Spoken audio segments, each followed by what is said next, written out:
Hi, ladies and gentlemen. Good afternoon. Welcome to the e-talk by Nanyang Techno Partnership Center, or NTC. In NTC, before the circuit breaker, all of our seminars and events are held in the NTU campus or CBD. However, the pandemic changed everything. Since the first e-talk we have run online during the CB period, we have held 7 sessions of e-talk. And this is the 8th session. In the past sessions, what we discussed are more about technologies like AI, cybersecurity. We also run various courses to address the need of our SMEs to adapt to the changes in the market and the government direction of lifelong learning. For example, we launched the programs like live streaming, AI, and we will also launch other programs like machine learning for business, fintech, something. Today, we would like to talk about business. What is the direction for SMEs after COVID-19? How we identify the business opportunities under the new normal. In the event today, we invited 4 SME leaders to discuss about these topics. They are, this is our Madam Elise, Executive Director of JCS-Echigo Private Limited, Mr. Moon Kok Wo, Managing Director of ASTech Private Limited, and Madam Pauline, Chief Operation Officer of Celligenics Private Limited. And last but not the least is Mr. Joseph Lee, Managing Director of our SME Challenge. So today I will pass the mic to Joseph Lee. He will be the moderator of this afternoon. Joseph, please. Hi, Xiaofang. Thank you so much. How is everyone feeling today? Have you had your lunch? Today, this session this afternoon is so important because we have put together a panel of very distinguished business owners and entrepreneurs to share with us their strategies on how they have managed to build their business in the post-COVID world. And this topic is so important because we are going through that transition right now. And so today, you are in for a good time. And after the panel sharing, we also have a virtual networking session coming up so that you can get to know more people and connect with more new friends, all right? So my name is Joseph and I run the SME Challenge. I will start with a short introduction of myself and then kick off today's event.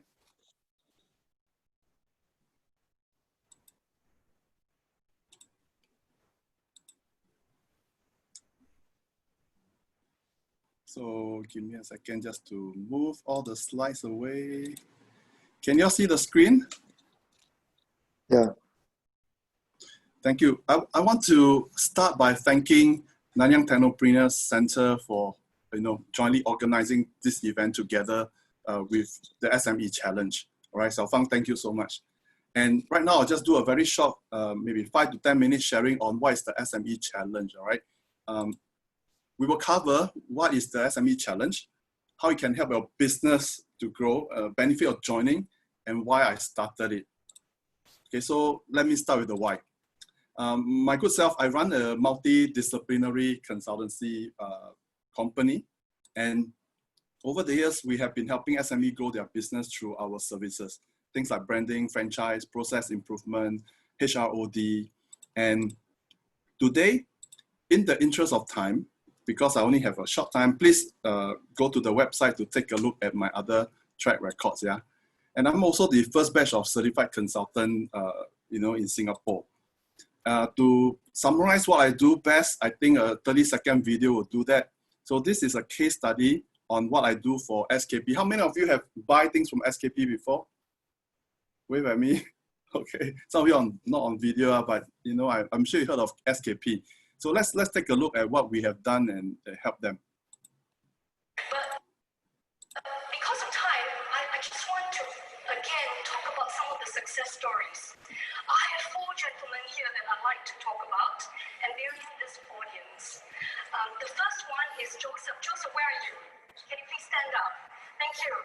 Joseph, you have your clients with you? SKP? Are they here too? Yeah, they are. Thank you. SKP, as you know, is the largest disposable plastic packaging company. They have 46 outlets. Amazing. Joseph, thank you. With your 15 years of consulting experience, you've done good. The company has upped their services. Sales staff also up by 17%. Turnover has actually come down. And more importantly, James Lin from SKP has said good things about PMC, making the difference for their future in terms of branding. So that's one great example for implementation. All right, so that is one example. So with SKP, we did a project with them, and in the course of 1 year, we managed to bring up the sales by 17%. For 50 outlet company, that is quite significant. Some interesting thing about me, I've developed a HROD program to help SME grow and transform. I designed a personality test that we have implemented in the region. So HSBC China used my tools. Locally, Prime Supermarket use my tools. These are just some examples. Some interesting facts. I am the franchise consultant for Breadtalk and Toastbox. I did the franchise system and manual for them. I'm one of 3 brand consultants appointed to do branding for the members of the Restaurant Association of Singapore. And some of the projects I've done for consultancy branding include the following clients. Most of them went on to achieve various business awards. And so that is like me in brief, yeah. Banco decided to go into branding. We have chosen Joseph Lee to become our branding consultant. Over the period of 2 years, we have won 8 business awards. And after winning a business award, we have seen great improvement in sales. And so this is Christopher, one of my clients. He make and sell fans, all right?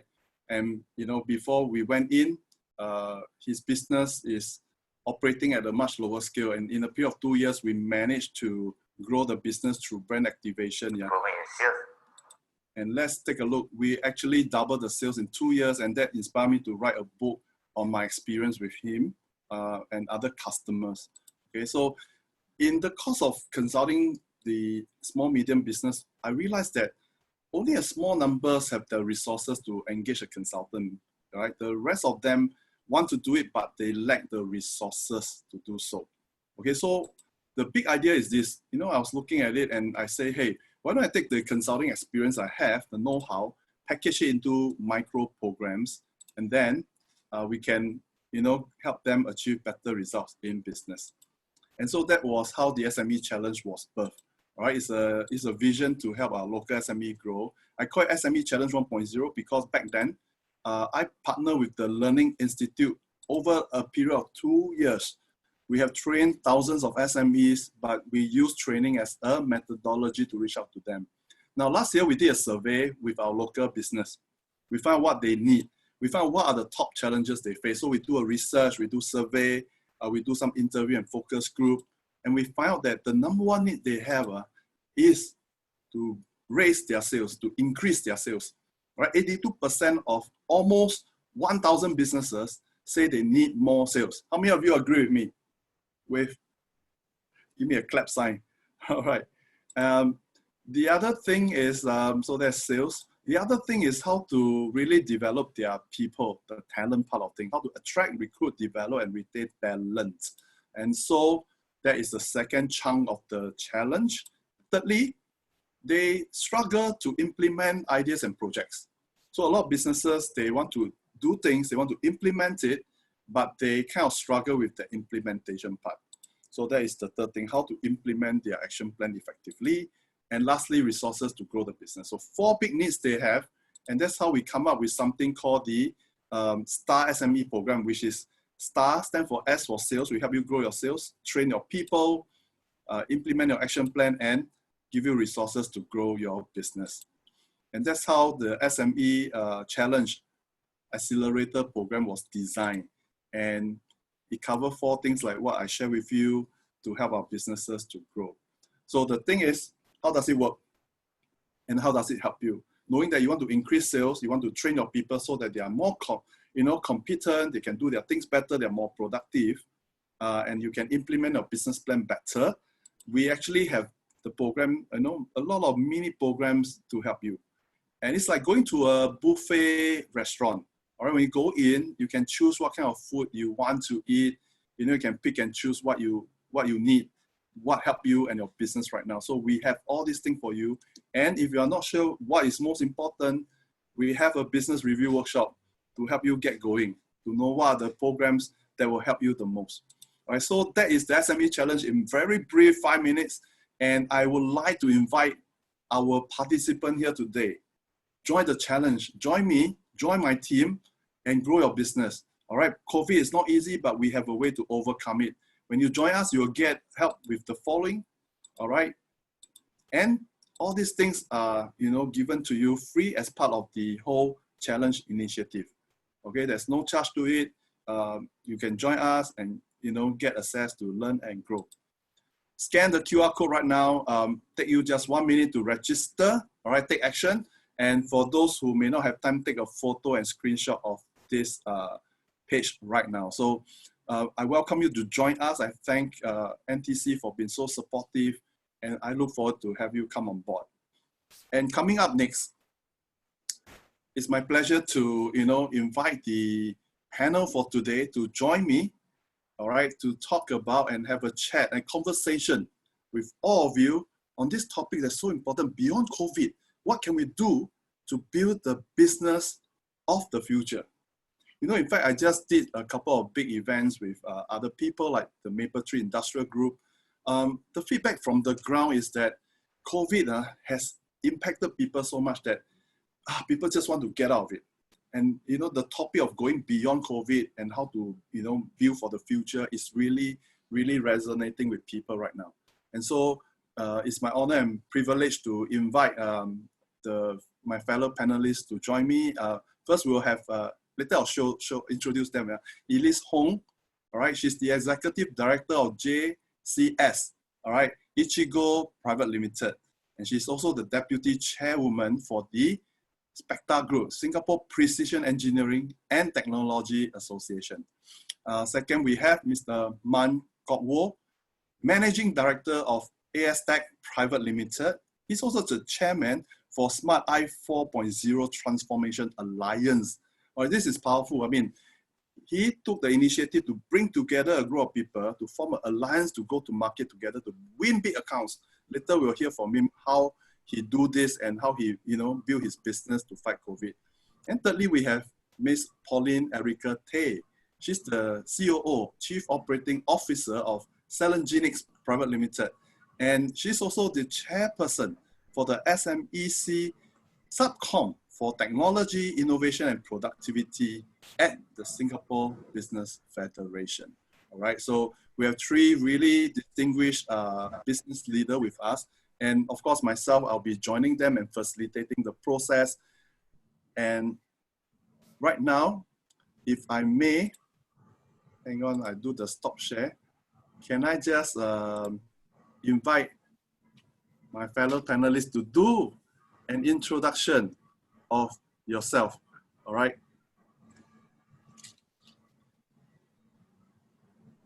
So I think we can do it based on the company name, ABC order. So the one with the letter A will have to go first. Mr. Man, where are you? Hi. Yeah, hi. Hi. Please share your screen and tell us a little bit more about it. So we will have the panelists share about themselves first, okay? Then we'll go into the panel session. I think it's wonderful to get to know them. Okay, Mr. Man, over to you. Share your screen and just... Okay, sure. Wonderful.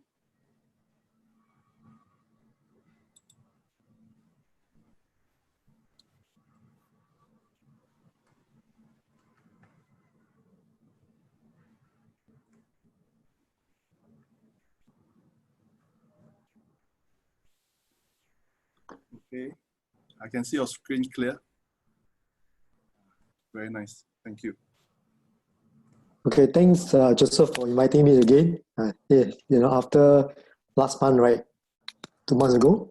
Yeah, okay, just now, thanks for the introduction. So, what Joseph was saying, I am a founder and managing director of this ASTech Private Limited, also chairman of SiTA, in short, the Smart I 4.0 Transformation Alliance.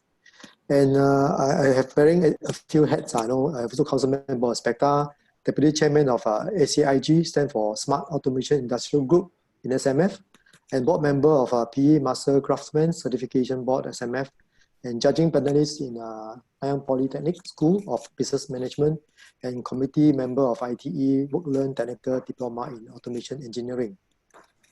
Okay, the ASTech established on 15 October 2003, and the nature of business is automation system provider, and turnkey design house and I 4.0 integrated in precision engineering sector. For the past many years, we have been started to develop some robotic cell, which is configurable for different manufacturing processes. For example, milling, turning, deburring, CMM, and storage. And we also classify into these two categories like standalone and integrated cell, where customer can do a simple, for small SME can do a simple cell like that. They want to do a bigger scale, they can actually converted the storage module to the docking module like that with the AMR, the stand for autonomous mobile robot. It can be integrated from process to process. So this with this configuration between standalone and integrated, we can form the whole industrial 4.0 smart factory. And we also, down the way, we also develop integrated solution with software that interface and with also interoperable with other software. And we have this control manager that have a standalone cell, control the CNC machine, PLC, robots, sensor, valve. So this is a standalone robotic cell which controlled by control manager. And we also further develop our smart manager that interface with other software such as tool management software in the tool room, quality management software in the QC room. So with all that integration, we can actually build out the whole ecosystem. Next, I would like to introduce SiTA. And I formed this SiTA on 16 October 2018 in ITAP. ITAP stands for Industrial Transformation Asia Pacific. It is the first ASEAN technology show, the biggest technology show in the world, handover method. 2018, coming down to Singapore. So I formed this alliance to bring everyone together. The member have increased from 14 to 21 now, with 9 local SME and 12 international companies. So you look at the diagram at the right-hand side here, or the circle in the gray is all the international company, and the circle in blue is local SME. So ASTech actually in the middle here, we bring all the hardware and software together to integrate everyone together to provide customer a one-stop integrated solution, especially in precision engineering sector. This is a factory of future that we come out the concept, and right now actually deployed in one of the customer, SME customer. And you can look at here, there's a control tower here, where there's a smart manager here, and the quality control, and the smart storage area, that is a production floor. Just how you can see all those robotic cells that in the modular, the standalone type is all here. And I bring all these partners together, 21 of them here, to deploy the solution in the whole plant. So in order for the customer to embark on digitization and automation, I think we need many of the partners here to deploy all the application and software into the plant in order to achieve the fully integrated solution. Yeah, that's all about my presentation. Thank you. Thank you, Mr. Man. Next up, we will invite the next person to share, and that will be Pauline. All right, hang on. Let Pauline share her slide. Mr. Man, maybe you can stop share screen, and then Pauline can take over. Pauline, over to you. Tell us a little bit more about yourself and your role. Pauline is awesome. She actually, make special effort today to go to one special place where the internet connection is top-notch excellent. So for that, I thank her for that effort. Can you guys see this? Sorry, I'll just... Yes, it's coming up. Very nice. Great. Thanks so much, Joseph, and really a privilege. Thank you to NTC as well for inviting us to be part of today's panel. I'm deeply honored, and I hope that in this next 1.5 hours, we can share with all the participants, and of course amongst ourselves as well, how can we work together to overcome the crisis that COVID-19 has presented to us. So just a little bit about myself and my company at this point. So I'm Pauline. I am actually trained as a stem cell biologist. So I used to work for ASTAR for many, many years, I think 14 years, ranging from basic R&D to research management to even, starting up research institutes and trying to manage research policy at a national level. In the course of my time there, I also started a company called IPI, Intellectual Property Intermediary. So this company helps SMEs with technology matching, scouting and matching, and also like technology assessment. That was in the last 5 years of ASTAR. And then the last 5 years, I moved over to what we call National Research Foundation. That's part of the Prime Minister's office. And I was responsible for creating a more vibrant innovation and entrepreneurship ecosystem. Okay. Sorry, yeah. Is your slide moving or is this the one? I think some people have to mute. If you don't mind, for some of you, could you mute your microphone? Thank you. I'm checking the system now. Please mute your microphone, please. Just Pauline, for your slide, is it the one page or there'll be a few pages? I'll be moving some. Good. Yeah. All right. So the last 5 years was the Prime Minister office. So I did a lot of policy and planning. And then I finally took that bold step to leave the government to run a company. So actually, this is my very first time, and I'm very, very excited to be amongst you, business owners, entrepreneurs, and SMEs. It feels very different, but very exciting because all those years I was on the other side. Of course, people will say, which is the dark side, which is the light side. I hope to believe. I would like to believe that our side is the light side because we're going to help recover the economy. Of course, with the help, hopefully, of government policy, that we can do that. So my day job, you see the screen Celligenics, right? I don't really want to talk too much about it because this is my day job and we run a startup. This is a stem cell biotech startup. So we are actually a spin-off from ASTAR, incorporated in 2016 based on 8 years of very hard work research.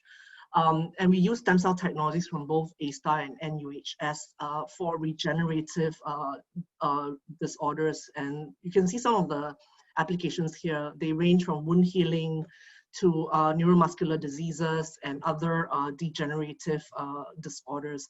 So that's just that much I'd like to say about my company, and be very happy if you guys want to ask more specific questions about my company. But I think today what's important is I'd really like to share some of the trends from the other hat that I wear, which is my night and weekend job that I do. For national service, I really, really want to continue helping the innovation ecosystem in Singapore. So I'm actually the chairperson for the Singapore Business Federation's subcommittee, SME subcommittee for technology, innovation and productivity. And in fact, this is the first year they've decided to open this committee up to startups so that startups can work more closely with SMEs and large companies to accelerate the adoption and development of technology. So the SBF actually did a very quick survey during the COVID-19 circuit breaker in Singapore. So over 2 months, they went out and did a quick assessment of the economy through surveys. So I'm just going to flash very quickly to let you know some of the global trends we see. I'm sure that most of this is not new to you. So IMF is now projecting a deeper recession in 2020, and this is a global recession. So I think in Singapore, you don't really have to be so sad that it's Singapore because it's global. And then of course, MTI itself, Ministry of Trade and Industry, has also narrowed the GDP growth forecast. So things will probably take longer to recover than people say. There are economists out there that, you know how it is that sometimes they try to describe economic recovery in terms of like U-shape or V-shape.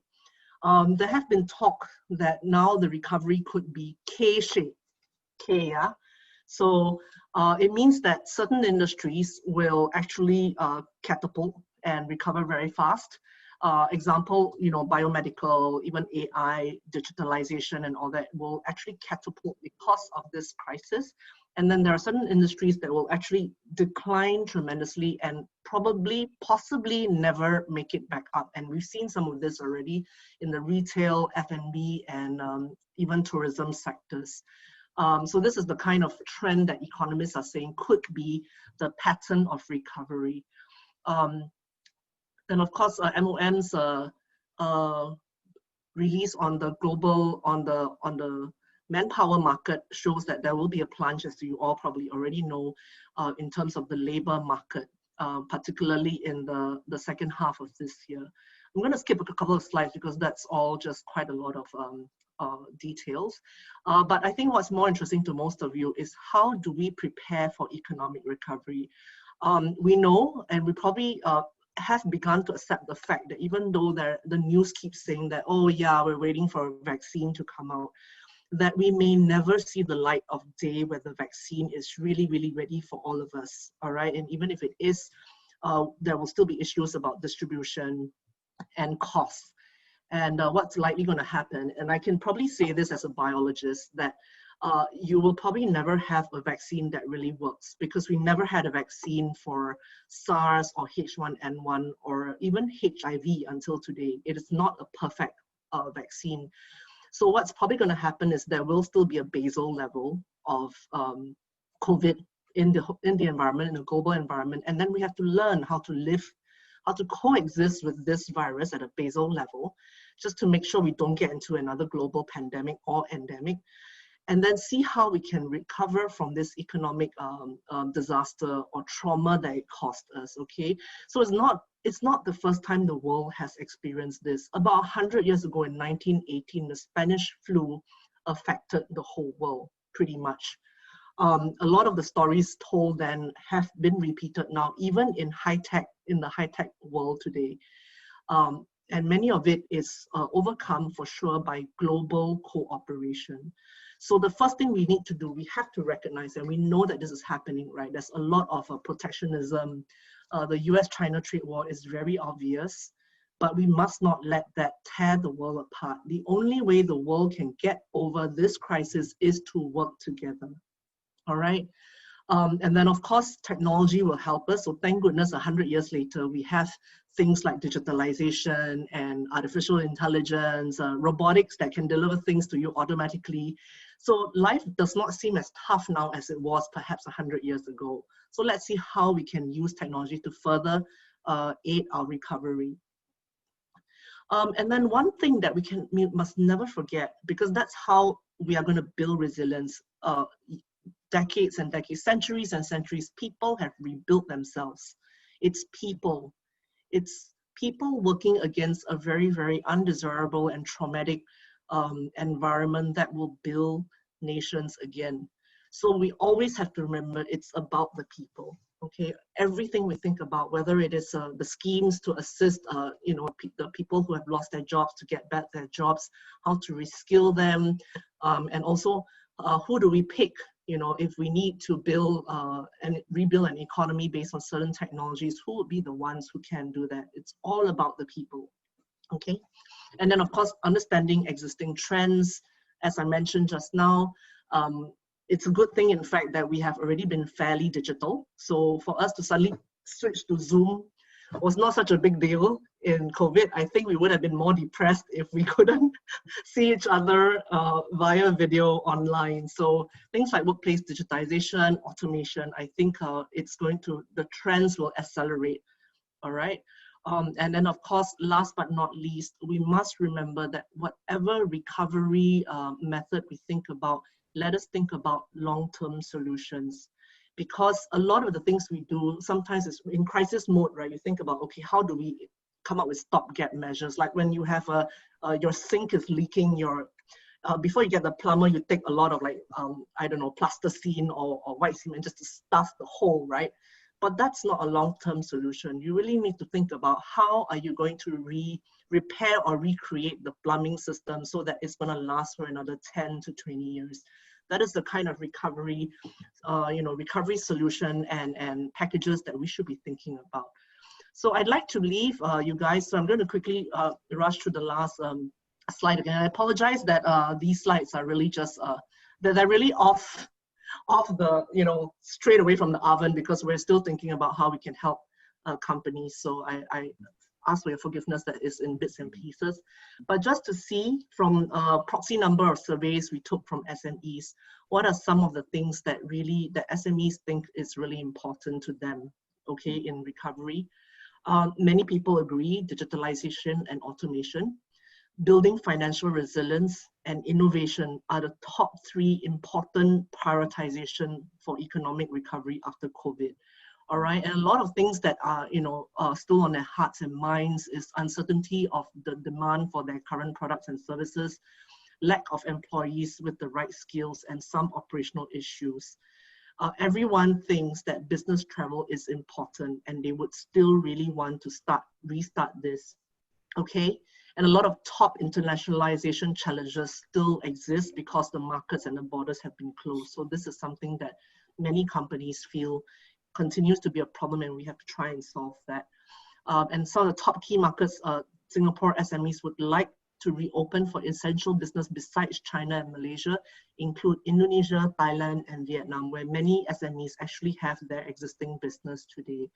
So sorry I took a bit longer, but this is my introduction, and then I'll hand it back to you, Joseph. Thank you. Okay, thank you. Thank you so much, Pauline. Thank you so much for your sharing. In fact, it kind of nicely dovetails into what we'll be talking on later, yeah? So for what you do over at SBF itself, what are some of the things that you do to help our local business?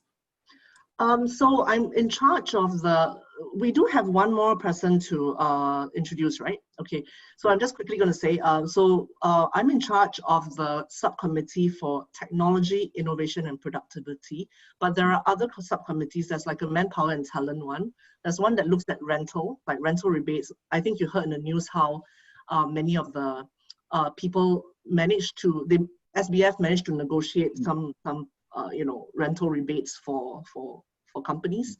Yes. And then there's also one on business environment. So what I do is really to focus on how we can work with companies and the industry using technology and innovation to improve their business performance. All right.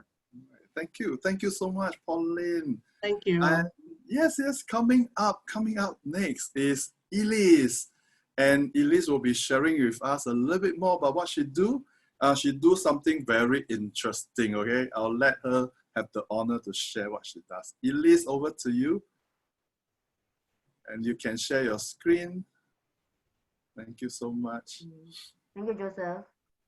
Can you hear me? I can hear you loud and clear. Okay, good. Thank you. So thank you, Xiaofang from NTC for inviting me and Joseph for organizing this event. Okay, I'll share my screen now. Cool. It's loading. Okay. Can see? Can. Okay, good afternoon, everyone. My name is Elise. I'm from JCS-Echigo, and I'm also the Deputy Chairwoman for SPETA. My company started in 1990.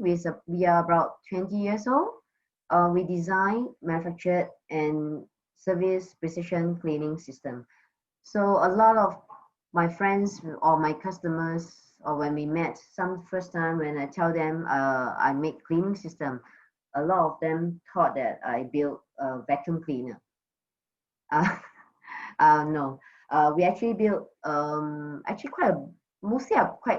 quite big machines, cleaning system to clean actually metal and plastic parts. And our customer industries are mainly in electronic sectors. And recently we just completed building the cleaning system for SMRT. So we actually also clean the train. So I hope that you probably think that the train is much cleaner now.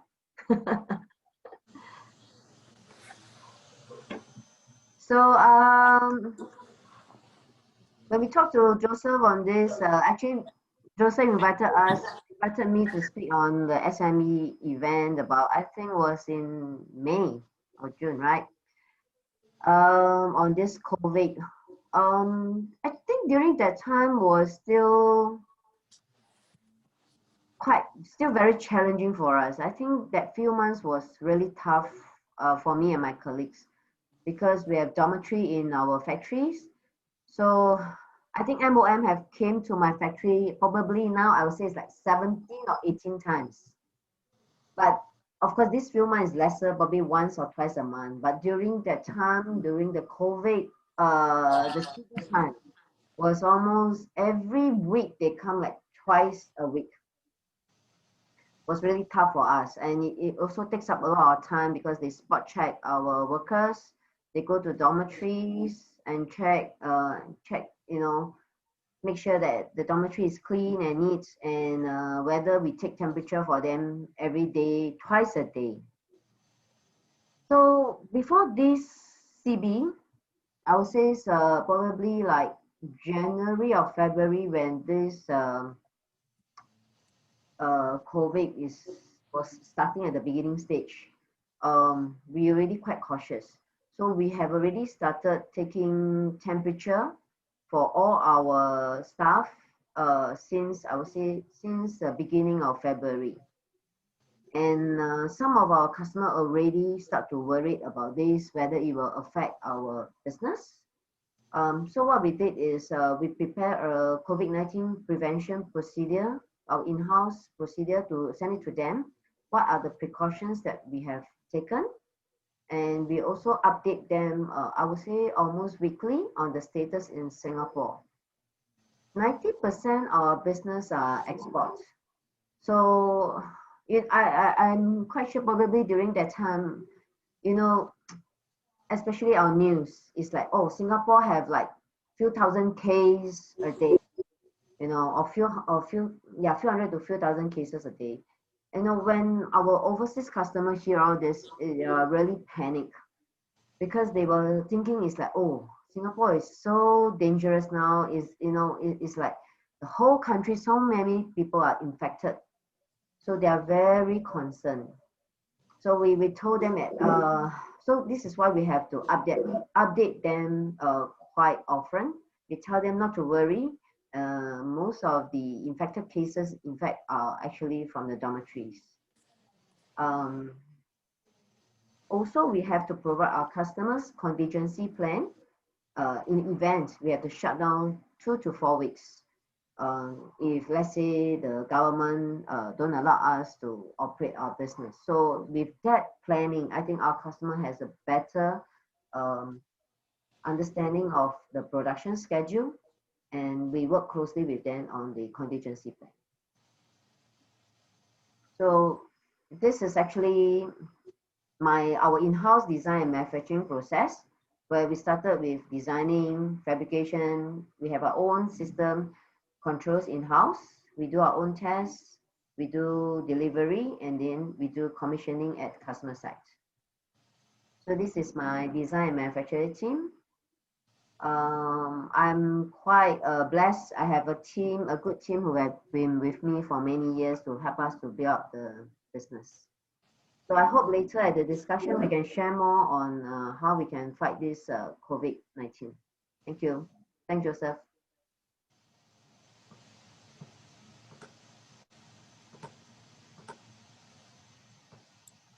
Thank you, Elise. Thank you so much. So, hey, let us just rally around. I think that was a really nice kickoff to the panel sharing. We heard from the 3 panelists on what they do and how they are adapting to the COVID environment. Okay, so let me just kick off the session. Yeah, I'm sure a lot of the people have questions they want to ask. Now, if you are with us and you have specific question, can I invite you to just key into the chat box? All right, so we can take a look as well. Now, let me just get going. Now, maybe this question is something I can put across to Mr. Mann first. All right, because Elise has shared a bit about how she, how her company react to the COVID environment just now. She has shared that. Thank you so much. So, Mr. Mann, maybe you can share with us, how has COVID affected your company and your business or your industry? You represent a group of 21 companies that form an alliance. So share with us a little bit about the impact you get and then as well as how you all respond or adapt to it. Okay. Okay, thanks. Okay, actually for the last 2 years, I think every one of us knows about this trade war, right? And in fact, the last 2 years, the trade war really impacted us because many of the company stopped investing for very heavy capital kind of equipment that we built. And unfortunately, after this trade war, you know, I mean, not fortunately or unfortunately, because for us, actually quite fortunate, because the COVID-19 actually helped us to grow our business, because many people look into going for, you know, automation, digitization, you know, because past 2 years, they stopped, you know, then right now, after COVID-19, they start thinking of how to digitize, how to automate. In fact, I see the trend for automation and digitization, you know, for the next few years. And this COVID-19 actually bring forward, you know, this trend. Also, many people started to look into it, especially people who have no after lockdown. And then many people cannot go to work. You know, people start thinking of how to start the machine without lesser worker. So I think this trend has been helping us to close quite many orders. And also, in fact, the company from Thailand also have been stopped for quite a while, and suddenly they also give us some order, because all along they're buying from Japan. You know, the Japan is more serious than what we have. I think what Pauline was saying, you know, and I also Elise was saying, you know, people start scared. You know, but then sometimes some people do not think that, you know, somewhere else even more scary than Singapore, you know. So that's why they come back to Singapore. Something good for us, because the thing they say, Singapore is well controlled, you know, we actually announced what's the status, and then the death rate also, you know, also quite low. And also we are continue open up the economy compared to other countries, second wave coming up, third wave coming up. So our Singapore still doing well. And then the customer also find that the thing is improving, and they're also happy with it. But the only concern right now we have is the closing of the border now. You know, because we're supposed to send a machine overseas now, and this really impacted us because we need to send a worker overseas for installation. And the installation, we may need a few people to install on site. And it's not like the reciprocal green lane from Singapore to Malaysia is start opening up. But then from Singapore to Thailand, they're still closing. And then they still, we just received the news that they open up for tourists, and they still need to quarantine for 14 days, right? And if you were to quarantine there for 14 days, then before we start work, this it's really, you know, really delay the whole progress. This is the main challenge that we have. So yeah, this is what I can share, you know, how the thing impact our business. And of course, there's an opportunity, and there's something I hope the Singapore government can quickly tie up with the Thailand or even other ASEAN country government to speed up the opening up the economy, so that we can continue expand our business in the region. And especially, it's what Joseph was saying, we have a team of 21 members here. After forming, we have a lot of came out standard solution, small modular one and integrated one. And we wanted to go into some event overseas. And in fact, we have one event in Penang that I organized together with a member and a SiTA member.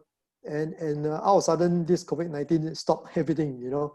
And we have to change, like, from the virtual, from the physical event to the virtual one. So, the whole event also delayed. You know, supposed to be in May, end up delayed until now, it's November. So we continue doing that kind of event, the virtual event, like what we have it now. And we also try to bring across our technology to the rest of the country. So the event will be organized in November. Yeah, this is what I can share my experience. Awesome, Mr. Man, thank you so much. I think what I really like about the SITA Alliance group is that it's so refreshing. You know, I know of groups that form together, but what you do is awesome. You know, I run the SME challenge, and right now we have trained like thousands of business owners. So I have the privilege to do some survey with them. Okay. Now I asked my group, I say, what are the 3 things that's impacting you the most during this period? All right. So do you want to make a guess at the answer? Why don't you put into the chat box for yourself, what are the top three challenges you face for your business right now? Okay, come, let's have a little bit of interaction. All right, let's make this lively. Let's go to the chat box and key in what are the challenges you face right now. All right, we have someone communicating with us. Okay, I know you are not stressed. In fact, I know who you are, but welcome, brother. Staff communication, the rest, everybody just punch in the biggest challenge. Constantly changing policies. Okay. Agree. Yeah. Okay. Later we go deeper. Okay, the rest of people, come on, let's put the thing in. What are the number 1 challenges you're facing right now? Put it into the chat box. You will win a lunch date with Joseph. Then no one will you should lunch with a guy. Something Lunch with Aman, lunch with Aman. also no use. Volunteer, Lunch with Elise Elise and Pauline, maybe yes, not 2 of us. Hey, the rest of you, okay, people, I need a little bit of help. If you can just punch Joseph, after lunch, everybody's sleepy now. Okay. But while you are keying in, while you are digesting what to key in, all right, I know they're coming in. Some of you are a bit shy, but no worries. We are here as a group. There's a chat below at the Zoom there, so you can just click the chat and key in your comments. Yeah, be fantastic. So maybe I just share my finding while you all key in the data. All right, the finding is the number 1 biggest challenge is how to increase my sales. All right. Elise is nodding her head actively. Sales is the biggest thing. You know. Second thing, cash flow. All right, that's really, a lot of them are saying they need to manage the cash flow. And the third thing is business model. All right, a lot of them tell me they realize that COVID revealed a lot of gaps in their business model design, and they need to tweak it, change it, improve it. They just realize, hey, if now my staff cannot come to office, then how? You know, so these are the top 3 challenges that people are facing. And yes, thank you, Chintek, for sharing that disruption. Yeah, and the thing is, what we are doing is, even for myself, when I launched the SME Challenge this year, we did a first launch event at the Singapore Management University. Live launch, 200 people came. Oh, it's a big party, you know, they love it. And then the next thing you know, circuit breaker come in. Every one of our event is not able to happen. All our partners who are supporting us, we couldn't run event. And now we got to bring it to online. So that is really a reality check for me. And that period was like, most of them are struggling to just work from home. All right. So, okay. So the impact to my network of people that are small, medium businesses is scrambling to adapt to the new, that time the circuit breaker is really scrambling. Everyone was super stressed, just trying to adjust to the new rulings.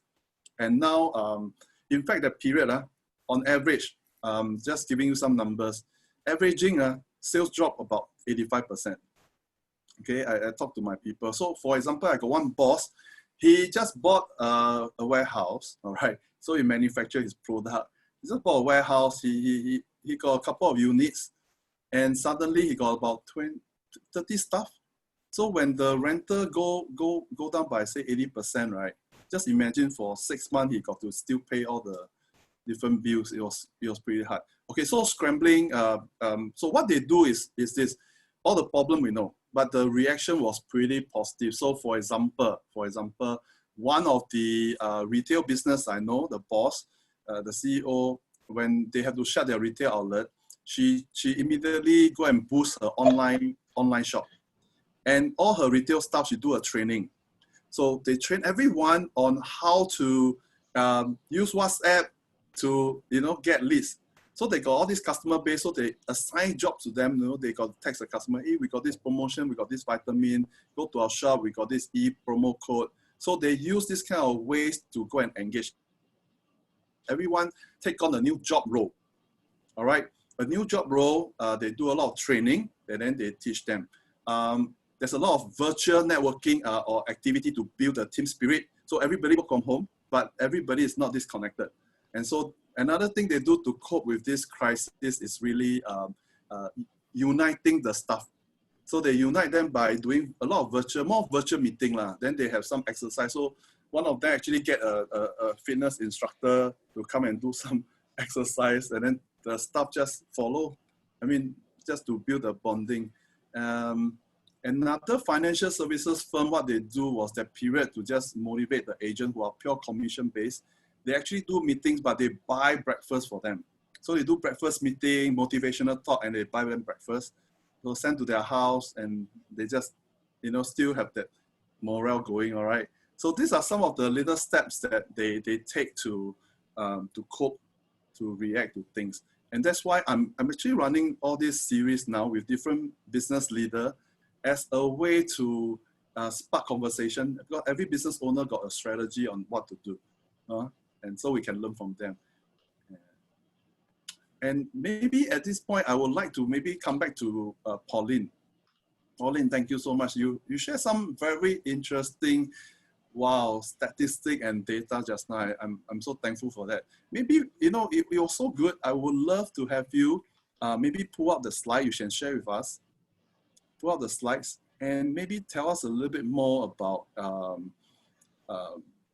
choose something that you feel is really critical for us in this period, in this topic about building the business.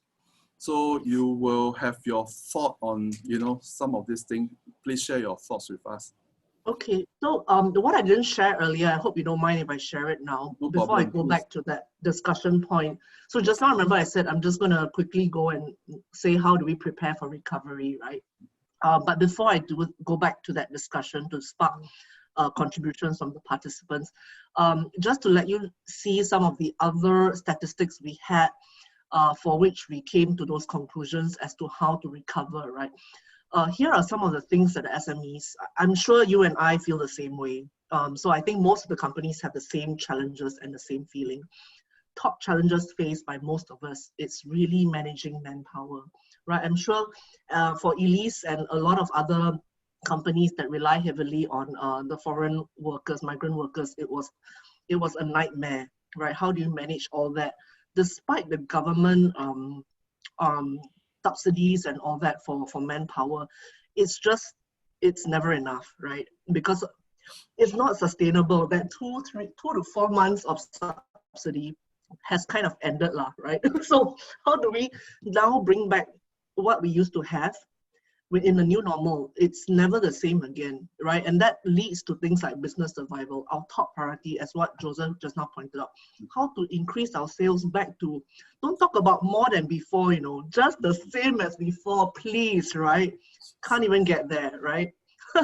And all the and it's very sad for us because we really don't want to let go of staff, but we have no choice, right? Because we're talking about keeping the business alive so that you can continue hiring people thereafter. I feel that this is one of the things that, you know, it is really a challenge now, because you hear the government going out to announce all the time, let us open our companies and keep on hiring.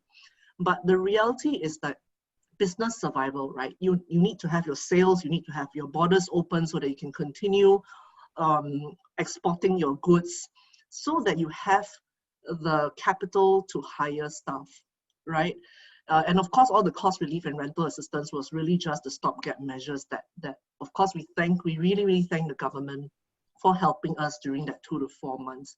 But I'd like to sort of bring us back to the discussion as to the top 3 points. Just now, you know, Joseph was asking, what would be your top 3 priority on how to recover from this crisis?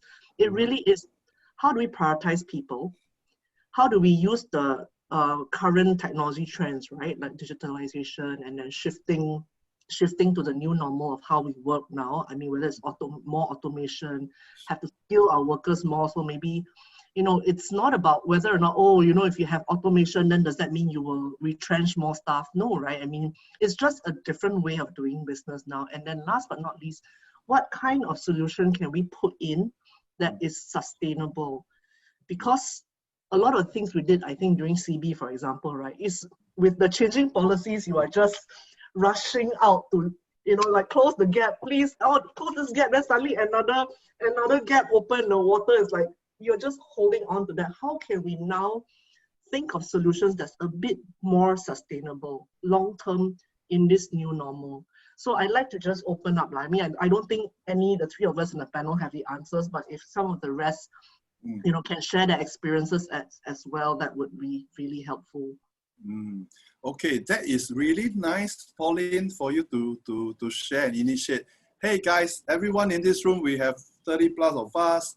Can we invite you to share your comments to what Pauline has just shared? Anyone want to, do that? Now, I know among us, we have a few friends with us. Maybe I can invite Milton to share a little bit with us. Milton runs a regional service practice, you can call that. Milton, are you there? Yes, Joseph, but because I'm driving, it's quite noisy. sorry. No worries. So do you want to do a short intro of yourself and share your thought, because you run a regional team actually? Okay. Actually, I'm working for Brother International, the fax printer company. Yeah, I'm taking care of the regional service for Asia Pacific, so including the Middle East. So I think that the toughest thing for me is traveling. Now traveling is restricted, so a lot of my jobs warrants me to go over to the country, like providing training or those. So this is one of a change, a big change in my scope. So instead of traveling now, I prepared a lot of materials to go for training via the web, through Zoom, Google, or even Teams. Yeah. Okay. So, so basically, Milton, he's the regional service GM for Brother International, and he managed the team across Asia. And from before COVID, he actually traveled like 70% of the time. Okay, so now he's doing more remote kind of training to continue to equip his team and connect to them. Yeah. Now, Chintek, are you there or not? Chintek, I'd like to invite another entrepreneur to share with us. Okay. Those who have something to add on, please participate, because we are here to do that. Hi, is that Chintek? How are you?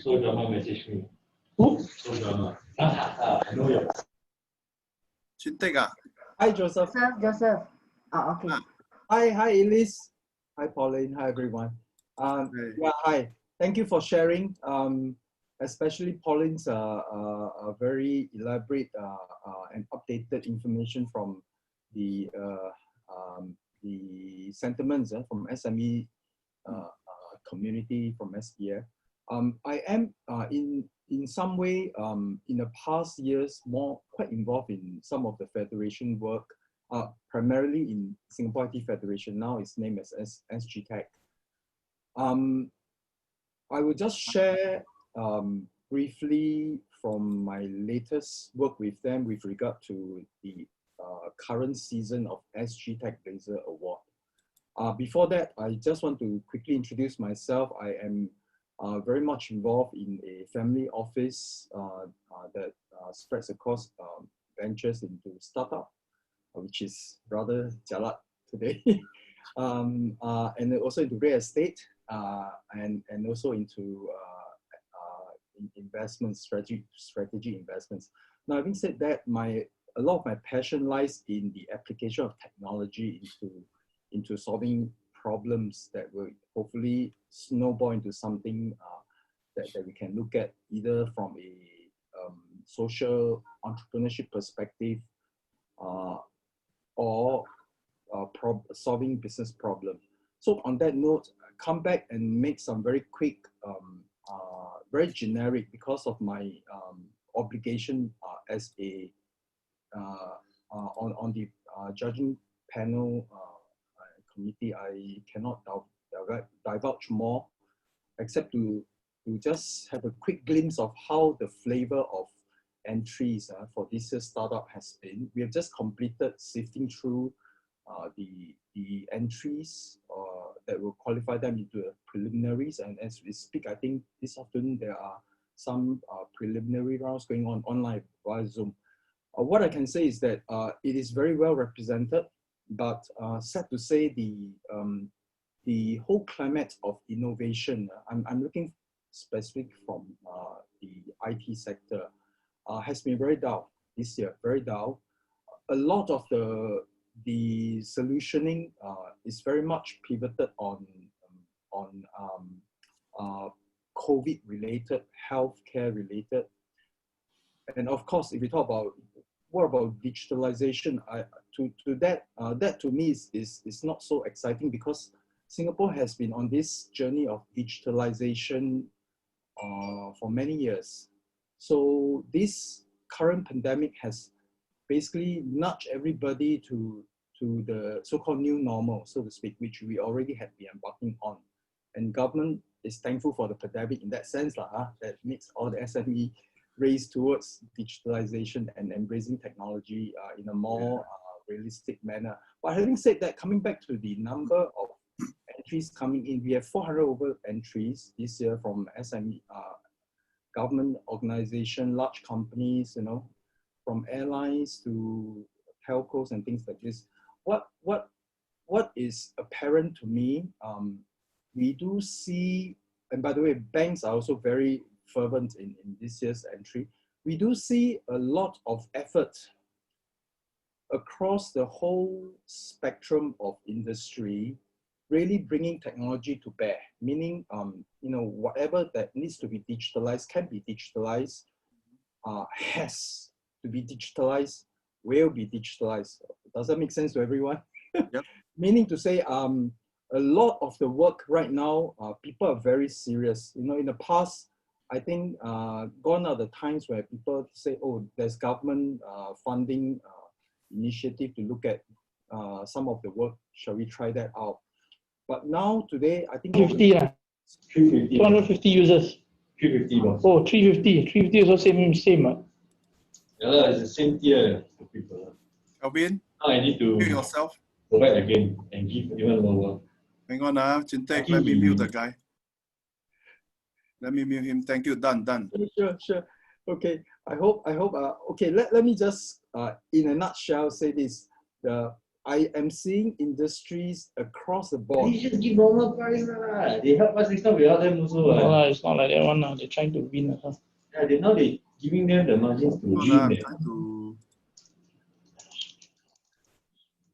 win. Across the industry, across the board, is taking the embracement of technology very seriously, and I can see that in the months ahead, this whole central theme of adopting technology and making it very relevant, whether you want to stay lean or stay leverage or stay exploitative in other domains of businesses, it will become very critical, especially so for Singapore SMEs to really break through. Otherwise, like I mentioned earlier in that three-pointer, the disruption of core businesses across the board is going to be very severe. And as we speak, some of our business partners are already in limbo. So my challenge to my partners, as I relate to them more in a more intimate level, is really for them to disrupt themselves before it's too late. Yes, so I think in a nutshell. Joseph, back to you. Yes, thank you, Chintek. Thanks for your attention. Yeah. Chintek bring a perspective from the tech side. Is very active with SGTech. SGTech, as you may be aware, they are pretty active in the tech space. Hang on a second. I see quite a interesting chat. Okay, there is a question actually to, don't mind, Pauline. Pauline, there's a question. What are some of the features of an adaptive long-term solution? And Eddie is the one who asked the question. What are some features of an adaptive long-term solution? Wow. Wow, quite cheap on the question. Well, I'm not sure if I understand the question correctly, but then I would say that an adaptive long-term solution is not a stopgap measure, right? Which means that, say for example, taking CityGo's example of how important it is to digitize or digitalize, yeah? Okay. And this one I speak from also personal experience.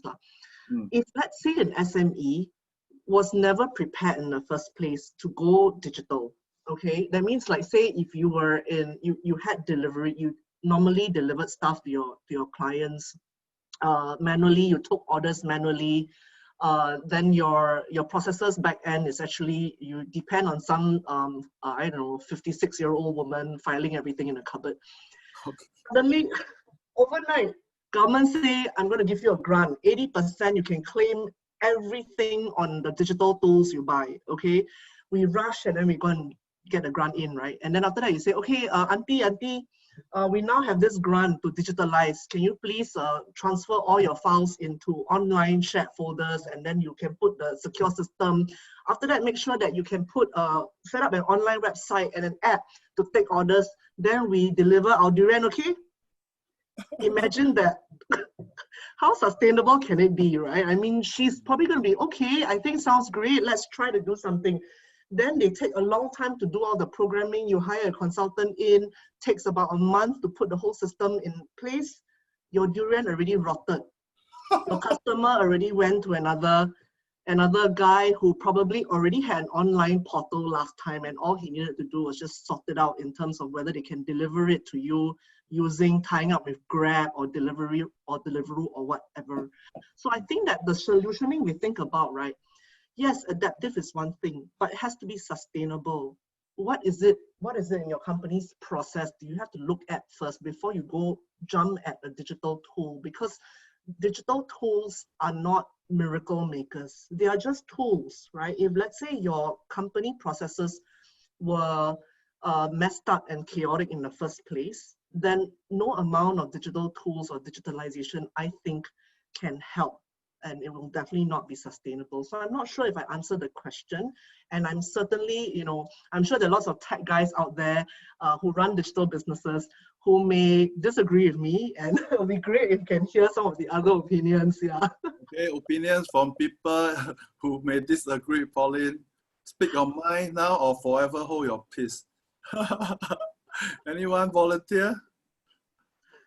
If not, there's something that came up, all right, Bibi asked a question about manpower issue. How do we prepare the present and the future workers in the new world of work with multiple challenges? Now, I would like to just pose this question to also both Mr. Mann and Elise, all right? I kind of link it, people preparation with maybe operation changes. So you run a big business, handling B2B business across different sectors. And I want to hear your thoughts on this part. Operationally, how do you all make adjustment? And about manpower, how do you prepare the present and future worker? All right, so this one, maybe I can let Elise and Mr. Mann, start the sharing. See who is ready, can start first.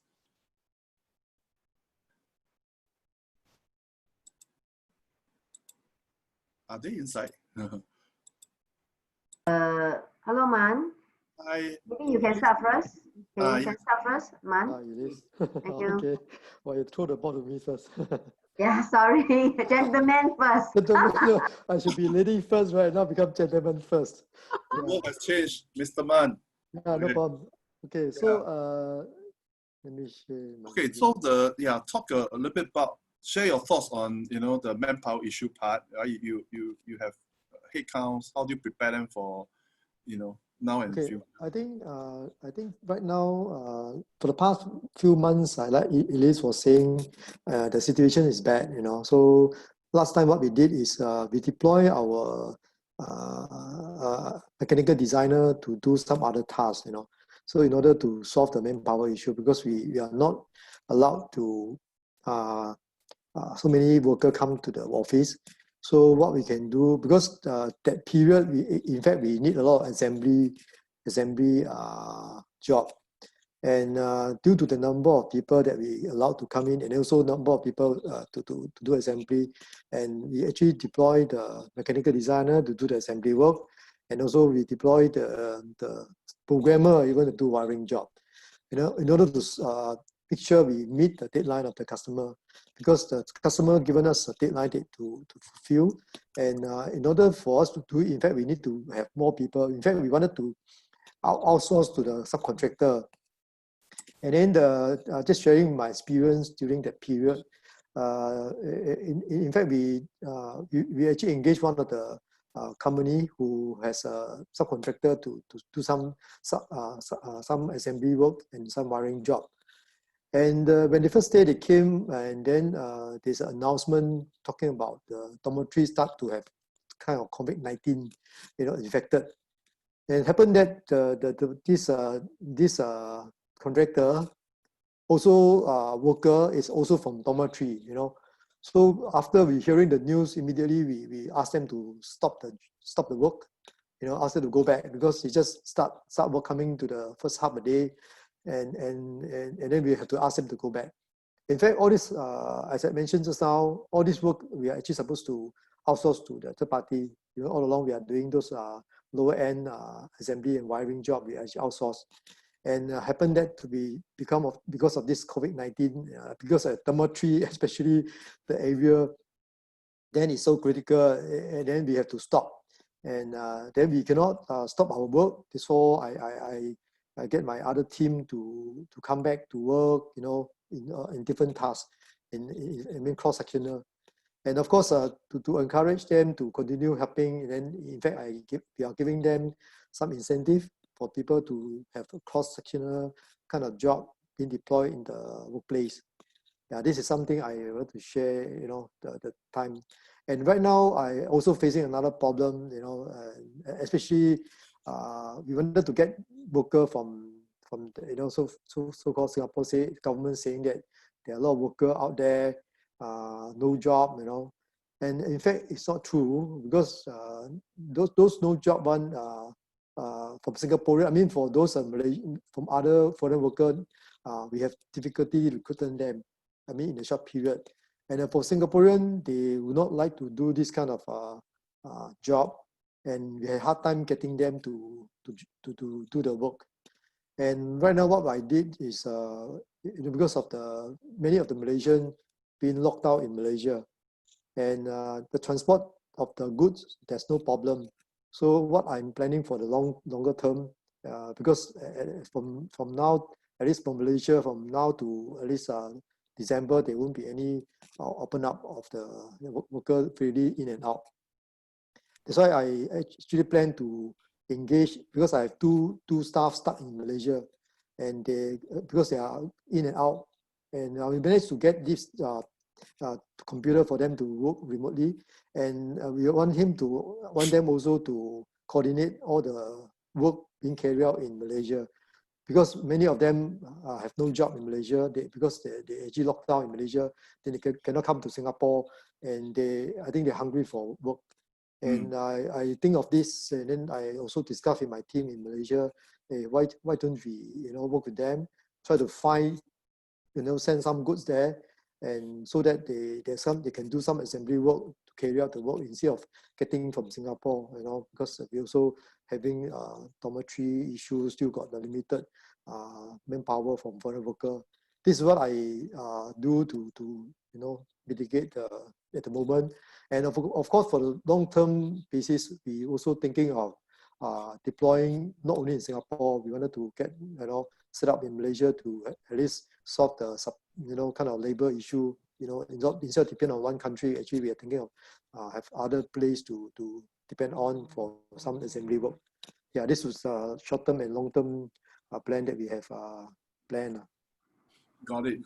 That's really interesting. So what hit me was the fact that you try to reskill them and give some incentive to spark the change. I think that's important, we always operate best on incentive. Elise, when you're ready, you can share with us, yeah, your thoughts. Yeah. Okay, I think I have similar problem as Man on the installation of our machines. Fortunately, similar to Man also, I have actually few staff who couldn't came over. They were stuck in Malaysia. So now they, instead of production team, now they become installation team. Okay. So you have any team that can share with me? Chef? Can. You can send some also. Yeah, just now I wanted to say, just now when you were talking about this, I wanted to say, hey man, you can use my team. Yeah. So, but I think I started installation in June. That was like 3 months ago. I was actually still quite worried because they are not the regular installation team that's always go to the customer site. So before they go to do the installation, actually my team in Singapore, we put up a instruction, quite a detailed instruction manual for them to see, and we discuss before they go on site so that they know how to install the machine smoothly. We also actually use some local contractors to help us to do some minor fabrication jobs so that we can actually reduce the downtime because actually last few months, especially the CB time, I would say freight was one of our biggest problems. A lot of our freight, whether from US, from Japan, or even we send out, there are a lot of delays. Yeah. You know, DHL, I use DHL, I delay for, wow, I have one goods from US, it's supposed to be like 4 to 5 days, it reach us, it become 3 weeks. 3 weeks, yeah. I think that time US was having strike. So again, like, I think all this is, we got to tell customer in advance. That means once we got problem or we have any feedback from logistic or from suppliers on a delay, straight away we got to tell customer, inform them, and we will work with customer closely on how to tackle all these issues. Yeah. Got it. Okay, hang on there. Right now, a hot topic that we are having this conversation over the TV and all that is, are your workers willing to come back to office to work? Okay. Oh. Okay, I will start first. Okay, I will say yes. Actually, during the CB, we are quite fortunate. We are still allowed to work, but of course, we restricted numbers. Okay. So a lot of them was like, boss, can I go back or not? I try to do at home, but it's very difficult for me. Can I go back or not? So I think they are more willing to come back, and okay. Because so far we work like a family, you see. So I think they enjoy having lunch together, mingle around, you know. Yeah, I think for my office, I would say they prefer to come back. Yeah. Right, Elise, awesome. How about you, Mr. Man? How's the reaction from your side? Yeah, I think I just did some survey before this these talks, and I found out, you know, because I give them one prefer work from home, 2 work in office, the third one is home come office. So 76% of them prefer the third one. You know, so I think they start realizing, you know, the new normal. I think they find that many things can be effective when they work, you know, between home and office, and only 20% they prefer work from in the office, because this is those people who hands-on. Yeah. You know, because my designer have been working from home for the 3 months before they really open up the second phase, and they've been working there for, you know, a bit slow, you know, sometime because of the system itself, and they have to upgrade.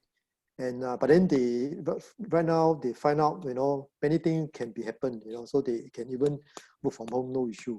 Yeah. So before I ask Pauline this, everyone who is here, those who maybe you can key into the chat box, what is the reaction from your team and your staff? Okay, key into the chat box while I hand the time to Pauline to share with us. So Pauline, how is it over your end? Tell us. So okay, I think when CB first happened, right? It was like okay. I first have to explain. My company did not have a business continuity process plan in the first place. So when I first joined the company, I told everybody we have to write this down because I came from government background, right? So of course the government person always have a lot of this kind of policy one, right? Like in case they burn down one ministry, how you gonna start another ministry, that kind of thing. So it was normal for me, you see, but I thought it was so difficult at first to convince my company, my colleagues that we needed this. That was end of last year, yeah. So we sat down to write. I forced people to write, okay, what's going to happen if really, someone burned down our lab? Who's going to be the people who come in and take over and start all over again? In their minds, this could never happen. Like, who would burn a lab, right? How can they burn a lab? But then in 2 months' time, COVID happened. So of course, nobody imagined that our lab was burned down, but it was almost like a crisis where your lab is like gone, right? When people tell you you have to shut it down, you cannot go in. Then you panic, right? Like, oh dear, what is our business continuity plan when we are forced to shut down now? So of course, whilst there was mass hysteria, like how do we write into the government to ask to continue some of the operations? We were rather thankful that we did sit down to think about a business continuity plan.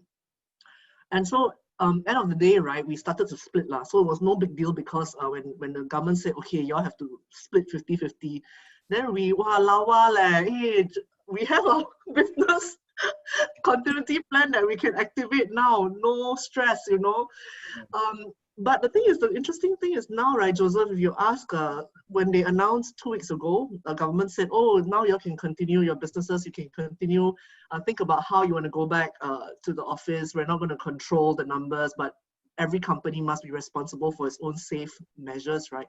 Many of us have gotten so used to this hybrid arrangement, right, that we go, during the CB period and all that, all the phase 1, phase 2, we went in when we had to. We don't go in when we don't have to. And we've become so efficient, You end up being able to do so much more in the compressed time frame because you don't spend time traveling. I don't spend time dressing up, to go on meetings. Sorry, girls are like guilty of this, right? You can just turn off your video and then you can get the work done. The price is not 12.33 walao eh.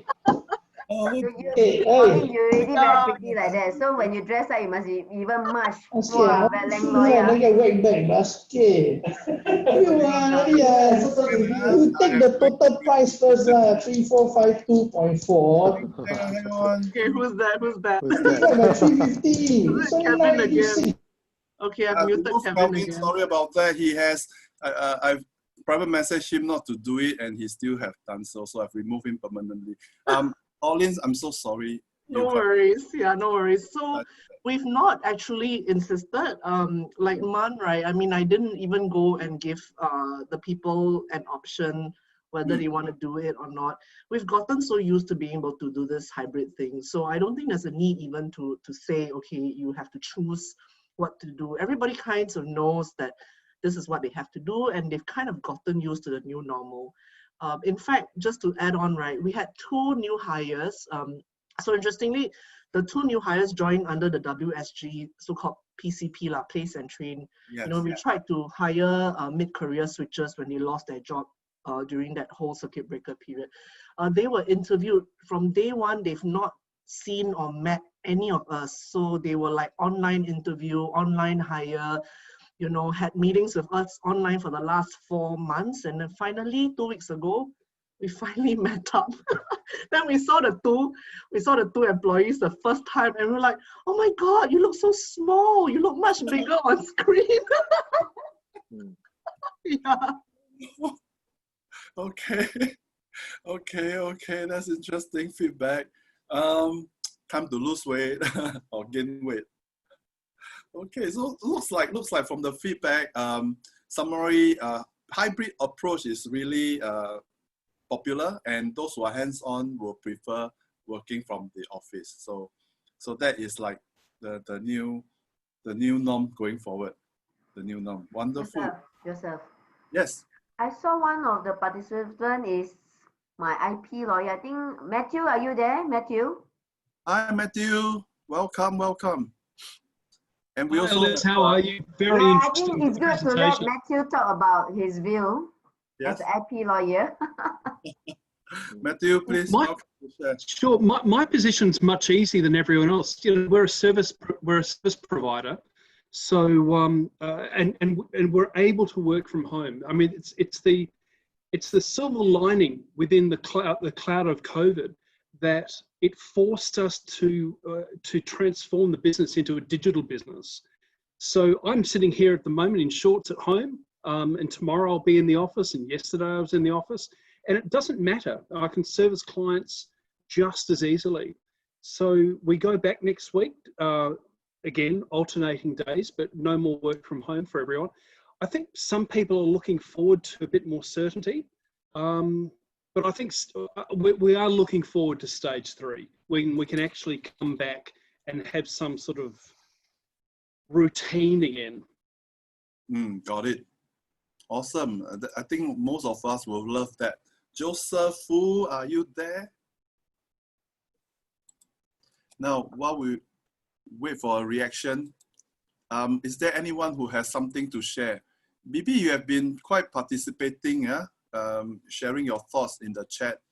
You want to just share something with us, Bibi?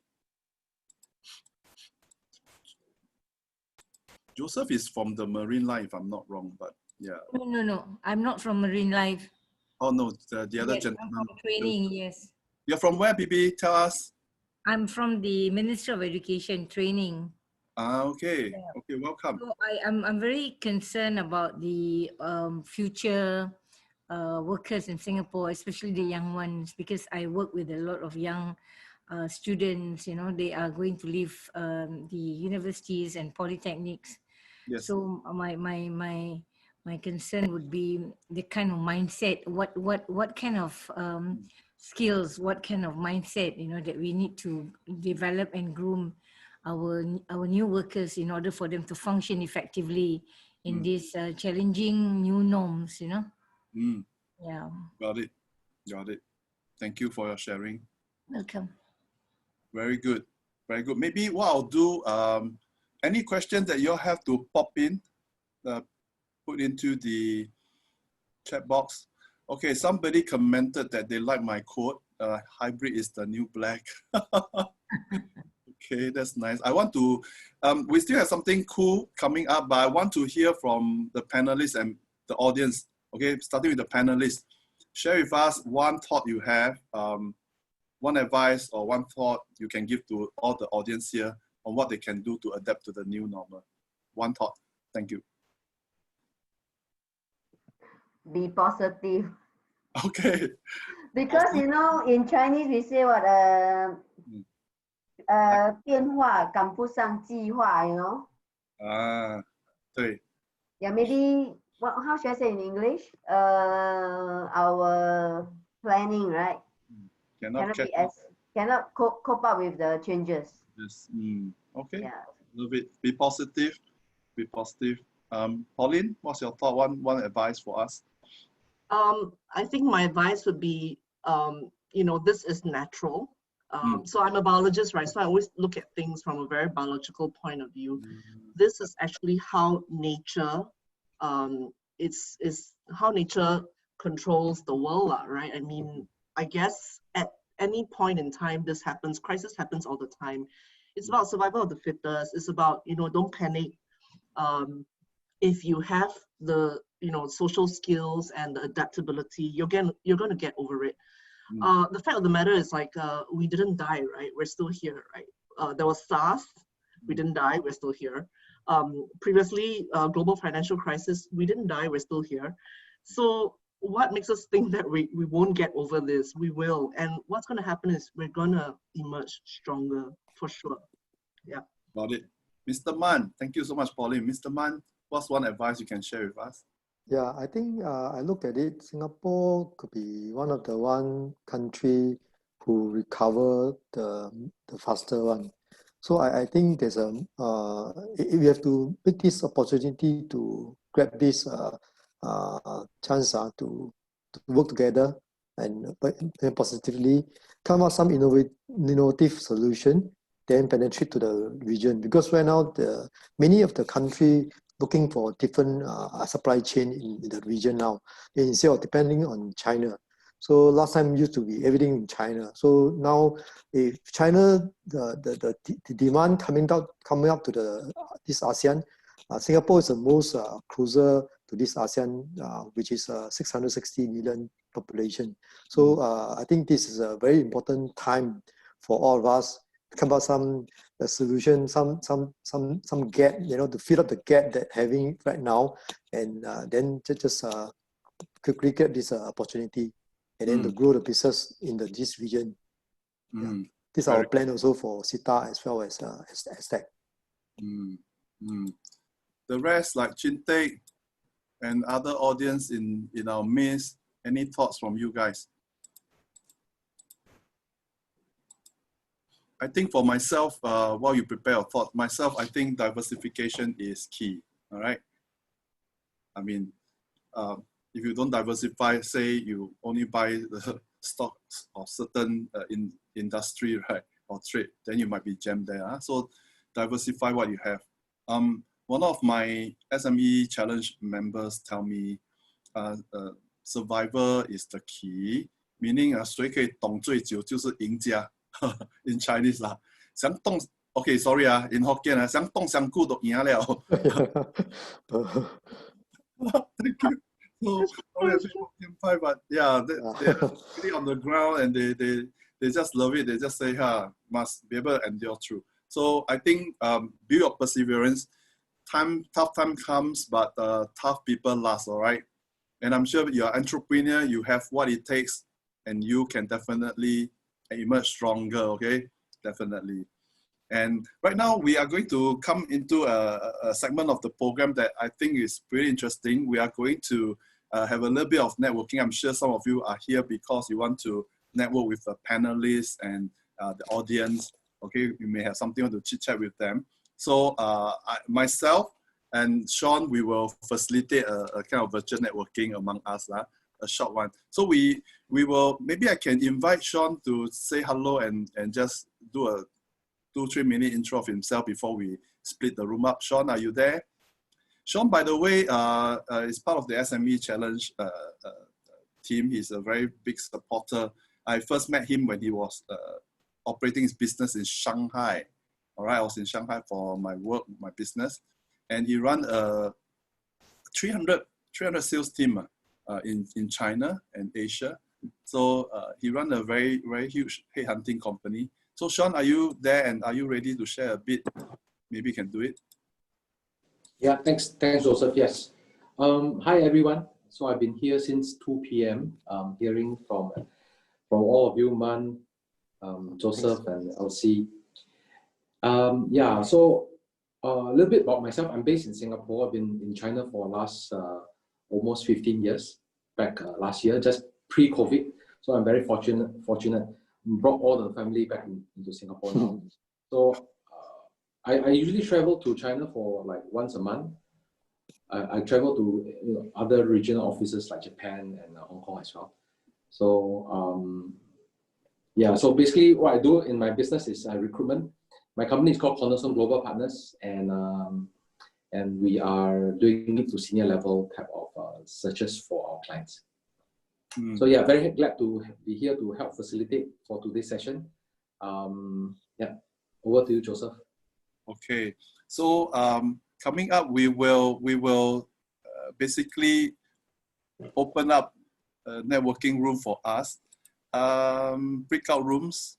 Let me do that. I'm going to divide the group into 2 rooms, okay? And after that, we will do this. We will take 1 minute each to talk about, introduce ourselves to the people in the group. I'm going to let the system auto assign us, all right? And so Sean and me will take one room each and introduce yourself, tell us your name, what you do, your business. Yeah, 1 minute per person. So after that, we will come back into this room in 10 minutes time, all right? So we have a short one, okay? 10 minutes. So over to you. Open all rooms. you.